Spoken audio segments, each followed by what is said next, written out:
Ergodic theory is an area of mathematics with some truly stunning results.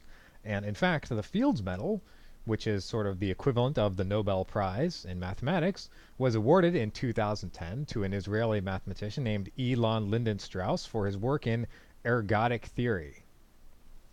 So ergodic theory involves dynamical systems which have a certain property called the ergodic property. So this is some say high dimensional space omega, and just abstractly speaking, an ergodic system, very roughly speaking, is a dynamical system with the property that pretty much no matter where you start, you run the system and you keep running it, and pretty much any other point in this space you will eventually reach. So if you run it long enough, you're going to get pretty much anywhere in this space. So in some sense, whatever can, if anything that can happen eventually will happen, very roughly speaking. And the central results in ergodic theory are what are called ergodic theorems. And one of the main ergodic theorems was proved by George Birkhoff, who was one of the great early American mathematicians in the early 1900s. And another one was actually proven by John von Neumann. So in this video, we're going to take a look at a baby version of an ergodic theorem, a sort of much simpler version of an ergodic theorem than the more general ones, in the case of discrete time and discrete space Markov chains. So remember that when we were talking about Monte Carlo, we had some sequence of some random variables which were IID, and we approximated an expectation of this form, E of f of x, by a sample mean, I going from 1 to n, of f of xi, where these xi's were IID. And then, when we started talking about Markov chain Monte Carlo, instead of using IID, xi's, we took a sequence of xi's, x1, or say x0, x1, up to xn, which were drawn from a Markov chain. Well, I guess we haven't formulated it precisely, but that's what's going to happen for Markov chain Monte Carlo. These are going to be drawn according to a Markov chain, say MC, some Markov chain. And when we just talked about Monte Carlo and we had the IID xi's, we had the guarantee that this was a good estimator of this, in the sense that when n was very large, then it was very close. It was a good approximation, and it converged to this true value eventually, in some probabilistic sense. In probability, and in fact it converges almost surely, and meaning that with probability 1, it converges to the true value. So, but now these are sampled from a Markov chain. They're not IID. And we would like to get an equivalent result. We would like to say that for an appropriately constructed Markov chain, that this does indeed converge to the true value and gives us a good approximation for n large enough. And that's where ergodic theory comes in. So there's an ergodic theorem which gives us this result. So let's make a formal statement of it. So I'm going to give you the formal statement of this theorem without proving it. Proving even this sort of simplistic ergodic theorem is non-trivial. And I'm going to state it, and then there will be some terminology, and we'll define the terms later. But let's cut to the chase and see what the theorem actually says. So here's the theorem. If x0, x1, up to xn, it'll be convenient to start with x0, is an irreducible, write that clearly so you can understand it, irreducible, and else to be precise here, time homogeneous. Almost always we're dealing with time homogeneous Markov chains. Discrete space Markov chain So this implies that it's a discrete time Markov chain, and it's also going to be a discrete space Markov chain with stationary distribution. We'll define all these terms in a little bit. Stationary distribution pi, so it's a Markov chain with this pi distribution as its stationary distribution. So if all this, then we have the following result. Then we have that, write it down here, this sum, this sample mean of the f of xi's converges almost surely, or in other words, with probability 1, to the true expected value, the thing that we really wanted it to converge to. Where here this x in the expected value is drawn according to this stationary distribution pi. So that's going to be the distribution we're interested in. And this is for any bounded function f from, let's call the space that these x's take values in, this script x here. So it's a real function that's bounded, and it's on this space x. So for any irreducible, time homogeneous, discrete Markov chain with stationary distribution pi, we have that this sample mean, these sample means converge with probability 1, or almost surely, to the true expected value, to the true mean, for any bounded function f. So these are some conditions that we need to satisfy in order for this nice property to still hold for a Markov chain.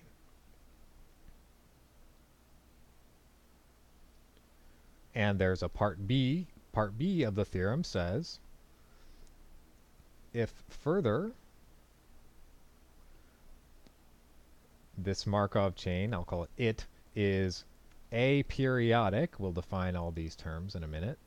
If it's aperiodic, then the probability that x, let's call it xn, the last one, equals some value little x, given that the first one equals some value little x0, this converges to pi of x, pi evaluated at this little x here, as n goes to infinity.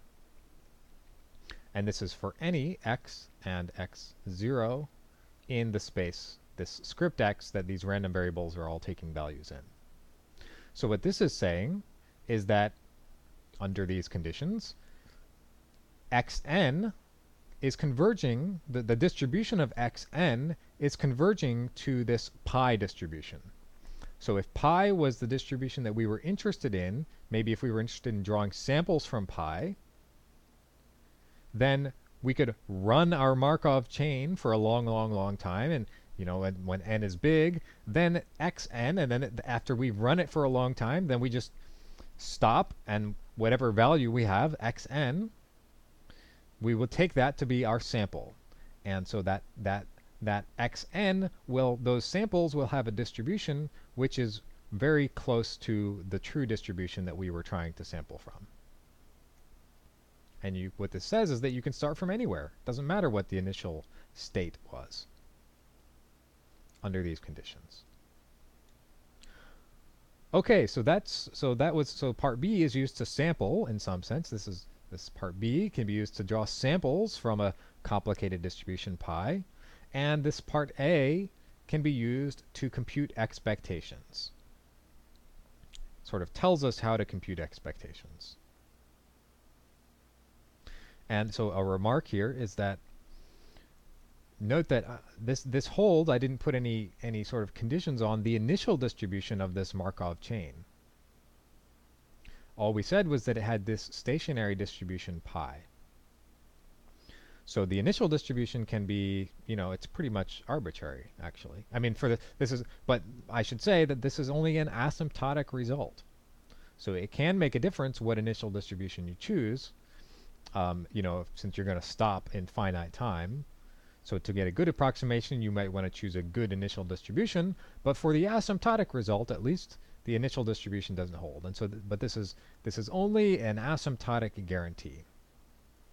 So there are also guarantees which one can prove for the rate of convergence of a Markov chain to this true value. But oftentimes those can be very difficult to obtain, those sort of guarantees.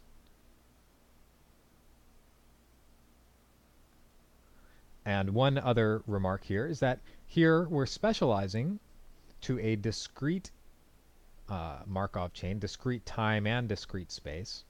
And more generally, especially for Markov chain Monte Carlo methods, you might want to take a continuous space Markov chain. Usually you'll still, pretty much always you'll have discrete time, but you may want to have a continuous space Markov chain. And in fact, there are generalizations of this theorem to continuous space. Okay, so what is all this terminology? What does all this stuff mean? Let's give some more. Let's make more precise these definitions here.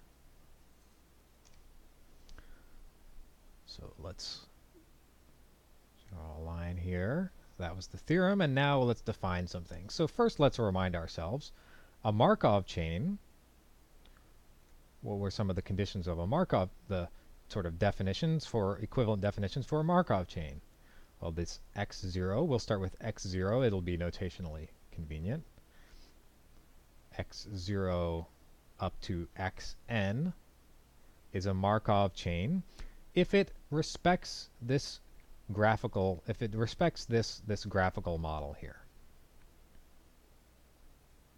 And an equivalent condition is the so-called Markov property, which is that probability of xi, the probability that xi takes value little xi, given x0 up to xi minus 1, equals the probability of xi given xi minus 1. It says the so-called Markov property. And this is also, both of these are equivalent to, so all three of these are equivalent to the being able to factorize the joint distribution of x0 through xn as the probability of x0 times the probability of x1 given x0 times the probability of x2 given x1, and so on up to probability of xn given xn minus 1. So that's what a Markov chain is. And here we're assuming, typically what we assume for a Markov chain, but to be precise, we're assuming that all of these xi's take values in some common space, which we'll denote by this script x. And since we're working with a discrete space Markov chain, then we're assuming that this is a countable set. So for example, this could be either, say, the numbers from 1 to m, or like all the positive integers, just some countable set. And it'll be convenient to abbreviate this vector x0 to xn, so we'll abbreviate using xi in parentheses the sequence x0 up to xn.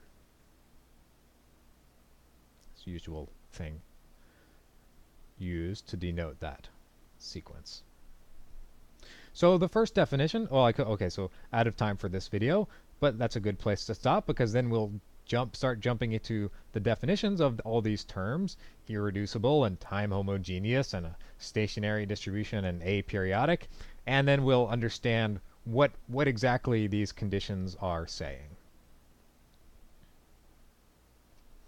And then we'll know how to construct an appropriate Markov chain in order to be able to guarantee this result. Okay, so I'll see you soon.